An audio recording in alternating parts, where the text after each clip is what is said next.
صرف 5 اعمال اور جنت کا راستہ کھل سکتا ہے۔ یہ وہ سوال تھا جو ایک وفد نے نبی کریم صلی اللہ علیہ وسلم سے پوچھا، اور جواب ایسا ملا کہ پوری امت کے لیے خزانہ بن گیا۔ غور سے سنیں۔ میں عبداللہ بن عباس رضی اللہ عنہما کے پاس بیٹھا کرتا تھا۔ وہ مجھ کو خاص اپنے تخت پر بٹھاتے کہنے لگے کہ تم میرے پاس مستقل طور پر رہ جاؤ، میں اپنے مال میں سے تمہارا حصہ مقرر کر دوں گا۔ تو میں 2 ماہ تک ان کی خدمت میں رہ گیا۔ پھر کہنے لگے کہ عبدالقیس کا وفد جب حضرت صلی اللہ علیہ وسلم کے پاس آیا تو آپ نے پوچھا کہ یہ کون سی قوم کے لوگ ہیں یا یہ وفد کہاں کا ہے؟ انہوں نے کہا کہ نبی یا خاندان کے لوگ ہیں۔ آپ صلی اللہ علیہ وسلم نے فرمایا، مرحبا، اس قوم کو یا اس وفد کو نہ ذلیل ہونے والے نہ شرمندہ ہونے والے، ان کا آنا بہت خوب ہے۔ وہ کہنے لگے، اے اللہ کے رسول، ہم آپ کی خدمت میں صرف ان حرمت والے مہینوں میں آ سکتے ہیں، کیونکہ ہمارے اور آپ کے درمیان مضر کے کافروں کا قبیلہ آباد ہے۔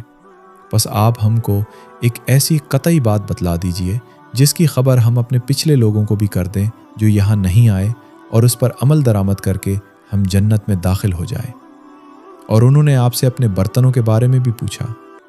آپ صلی اللہ علیہ وسلم نے ان کو 4 باتوں کا حکم دیا اور 4 قسم کے برتنوں کو استعمال میں لانے سے منع فرمایا۔ ان کو حکم دیا کہ ایک اکیلے خدا پر ایمان لاؤ۔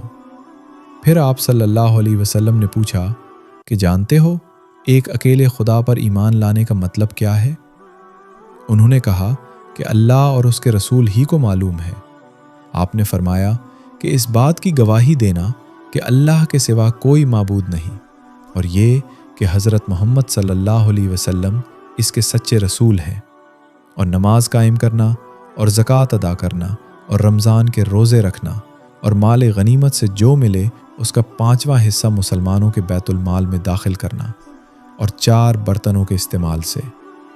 آپ صلی اللہ علیہ وسلم نے ان کو منع فرمایا سبز لاکھی مرتبان سے اور کدو کے بنائے ہوئے برتن سے، لکڑی کے کھودے ہوئے برتن سے اور روغنی برتن سے، اور فرمایا کہ ان باتوں کو حفظ کر لو اور ان لوگوں کو بھی بتلا دینا جو تم سے پیچھے ہیں اور یہاں نہیں آئے ہیں۔ صحیح بخاری حدیث نمبر 53۔ جو دین سیکھ کر دوسروں تک پہنچائے وہی کامیاب ہے۔ اللہ ہمیں عمل اور دعوت دونوں کی توفیق دے، آمین۔